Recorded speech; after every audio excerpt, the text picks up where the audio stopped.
துவா செய்யறோம்ல, துவாவை பத்தி சொல்லும் போது கூட நீங்க உங்களுக்காண்டி எவ்வளவோ அல்லா இடத்துல துவா செய்வீங்க. ஆனா பக்கத்தில் உள்ளவங்களுக்காக வேண்டி மற்றவங்களுக்காக வேண்டி நீங்க துவா செஞ்சா அல்லாஹ் என்ன பண்ணுவானா, ஒரு மலக்கு அனுப்பி வைப்பானா.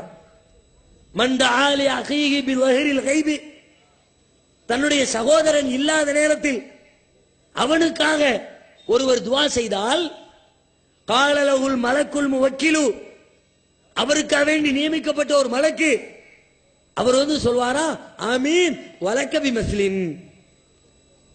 நாம அடுத்தவர்கள் யாரெல்லாம் பக்கத்துல உள்ளவங்க கஷ்டப்படுறான்ல, அவன் தகப்பனார் ஆஸ்பத்திரியில சேர்த்து விட்டு பணம் இல்லாம சிரமப்படுறான்ல, அவனுடைய சிரமத்தை போக்க அல்லான்னு நீங்க அல்லாஹ் இடத்துல கையேந்தனா அல்லாஹ் என்ன பண்ணுவானா, நமக்கு ஒரு மலக்கு அனுப்பி வைப்பானா. மலக்கு என்ன செய்வாரா, யா அல்லாஹ் இவன் சொல்றதை ஏத்துக்க, இவருடைய துவா அங்கீகரிச்சுக்க. அது மாத்திரம் இல்ல, அவர் என்னத்தை கேட்கிறாரோ அதே மாதிரி இவருக்கும் நீ கொடுத்துடலாம். கற்பனை பண்ணி பாருங்க, நான் எனக்காக வேண்டி துவா செய்யறேன், என் துவாவை அல்லாஹ் ஏத்துக்குவானா இல்லையாங்கிறது பெரிய சந்தேகம். ஆனா எனக்காண்டி ஒரு மலக்கு துவா செஞ்சா, மலக்கு அவரா கூட துவா செய்யல, அல்லாஹ் அனுப்பி வைக்கிறான், நீ போ அவர் துவா செய்வார், அவருக்கு நீ துவா செய்யணும், அல்லாஹ் தான் அனுப்பி வைக்கிறான்.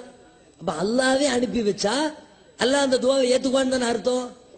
நமக்காக வேண்டி ஒரு மலக்கு பிரார்த்திப்பதற்கு அல்லாஹ் ஏற்பாடு செய்கிறான் என்றால் அதிலிருந்து விளங்குகிற பாடம் என்ன? மற்றவங்களுடைய கஷ்டத்துல நீங்க பங்கெடுத்தா, அவங்களுக்கு நீங்க உதவி செஞ்சா, அவங்களுக்கு நீங்க தர்மம் பண்ணுனா உங்களுக்கு அல்லாஹ் தர்மம் பண்ணுவான்.